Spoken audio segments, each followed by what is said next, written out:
Kartu prakerja sekarang memang bukan kartu prakerja dalam kondisi normal. Kartu prakerja sekarang itu selain pelatihan juga ada insentif untuk penerima manfaat atau mereka yang terdampak COVID-19. Nah, jadi untuk pelatihan itu mungkin jumlahnya sekitar hanya 28% ya dari total nilai yang diterima oleh penerima manfaat. Ya, tapi tetap saja Jadi nilainya, jumlahnya tapi tidak terlalu besar. Pak. tetap aja itu 5,6 triliun, Mas Doni, dalam 5,6 situasi triliun. krisis saat ini. Betul. Nah, sekali lagi ada 8 perusahaan, Ruang Guru salah satu perusahaan yang terlibat dalam penyedia platform pelatihan ini. Ya kita lihat sekali lagi apakah memang ini niatannya adalah komersial atau memang sebenarnya ingin membantu berpartisipasi ya dalam Pak, 5,6 memberikan triliun kalau pelatihan membantu, digital. saya juga Itu mau saja membantu, sebenarnya. Ya, betul. Tapi kan sekali ini lagi dananya tadi saya 5,6 triliun katakan, kalau masalahnya ini di adalah satu situasi persoalan COVID, integritas, di mana kita Ya. di situasi seperti ini, di mana tenaga kesehatan kekurangan APBD, kita bisa lihat 5,6 triliun masuk ke sesuatu yang mungkin saat ini nggak dibutuhkan, tapi kemudian 5,6 triliun dibagi. Saya nggak ketemu logika saya sih. Betul. Jadi memang kalau kita bicara pelatihan itu, karena ini kan memang kartu prakerja ini kan awalnya adalah kartu untuk memberikan skilling, upskilling, dan reskilling untuk ini. Jadi selalu harus ada platform pelatihannya. Meskipun untuk yang kartu prakerja dalam kondisi darurat ini juga diberikan insentif yang tadinya dalam kartu prakerja sebenarnya tidak ada. Begitu. Nah, persoalannya tadi sekali lagi dalam soal ini adalah memang apakah ya Ruang Guru itu kita dikatakan Bang Alvin ya ada penyalahgunaan wewenang, ada insider trading, ya ada pelanggaran fakta integritas, dalam hal ini konflik kepentingan. Kalau saya lihat ya niatnya baik ya. Niat siapa yang baik? Di sini Niatnya baik itu niat siapa?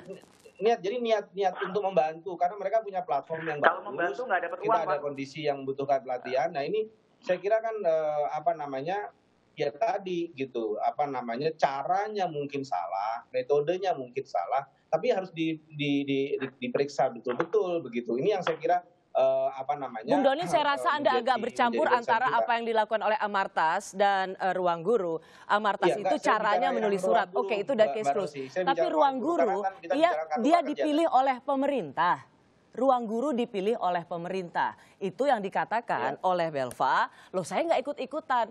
Pertanyaannya kan pada pemerintah, apa judgement-nya sehingga perusahaan yang bisa dapat dana miliaran rupiah di tengah suasana krisis ini, perusahaan itu yang dipilih padahal yang punya atau yang pimpinan perusahaan itu ada di lingkaran presiden. Judgement pemerintahnya, Anda mau mengatakan tadi platformnya ya, dan itu sama sekali tidak ada konflik kepentingan. Jadi ada dua kan Mbak, kalau kita bicara soal kepantasan ya, apakah pilihan pemerintah terhadap Ruang Guru ini pantas atau tidak dari segi profesionalitas dan kompetensi, kan itu satu dari segi pemerintahnya ya. Nah kalau ini kan saya bisa langsung jawab, memang Ruang Guru itu kompeten dan profesional dalam melakukan pelatihan digital, itu kan satu hal. Nah yang dari sisi Ruang Gurunya, dari sisi Belvanya adalah ya apakah pantas orang di ring 1 ya mendapatkan proyek dari pemerintah, kan itu kira-kira. Nah dari sisi yang kedua ini yang saya kira perlu pendalaman dan apa yang mau didalami, Bung Doni? Apa yang mau didalami? Ya tadi, apakah memang terjadi konflik of interest itu kan saya tidak bisa mengatakan serta-merta Mbak Rosi. Ini kan wewenangnya bukan di saya gitu. Wewenangnya ada di otoritas yang memang memiliki wewenang untuk mengevaluasi itu. Ada otoritas yang punya wewenang untuk melihat itu. Bukan, it doesn't take a genius untuk melihat ini ada potensi benturan kepentingan. Saya kira itu.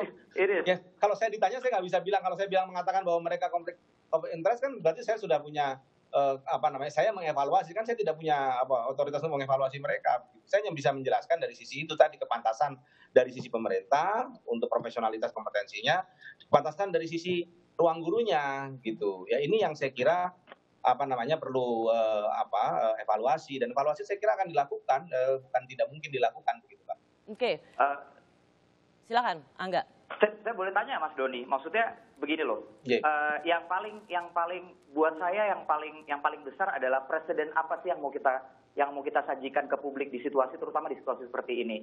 Kita bicara Pak Jokowi dan pemerintah bicara soal revolusi mental sekian lama, gitu. Dan kalau kita bisa berusaha jungkir balik, akrobat mencari pemakluman terhadap konflik of interest di mana ada seorang staf khusus dan di saat bersamaan dia adalah seorang CEO dari perusahaan yang mengerjakan program presiden, kalau kita berusaha mencari terus cara kita untuk memaklumi, bertoleransi, apa kemudian value dari revolusi mental yang lagi dijalankan? Pertanyaan saya itu. Silakan Bung Doni. Baik, saya tidak mengatakan bahwa mereka dimaklumi, ya. Saya mengatakan bahwa terbuka untuk evaluasi, terutama dari sisi kode etik atau fakta integritas. Minta publik untuk memaklumi loh di segmen sebelumnya. Saya mengatakan tadi, yang pertama tadi, saya mengatakan bahwa memaklumi itu bukan berarti saya membela loh. Memaklumi bahwa mereka ini ya datang dari kalangan profesional dan mungkin saja kurang memahami bagaimana birokrasi bekerja. Kan begitu untuk yang kasus pertama ya, kasus Andi Taufan gitu. Nah, kalau kasus yang Ruang Guru tadi saya katakan ya, dari segi pemerintah mereka melihat bahwa ada kepantasan dari segi kompetensi profesional, tapi dari segi Ruang Gurunya sendiri, nah ini yang saya katakan open to evaluasi gitu ya, kan semua juga akan dievaluasi pada akhirnya begitu.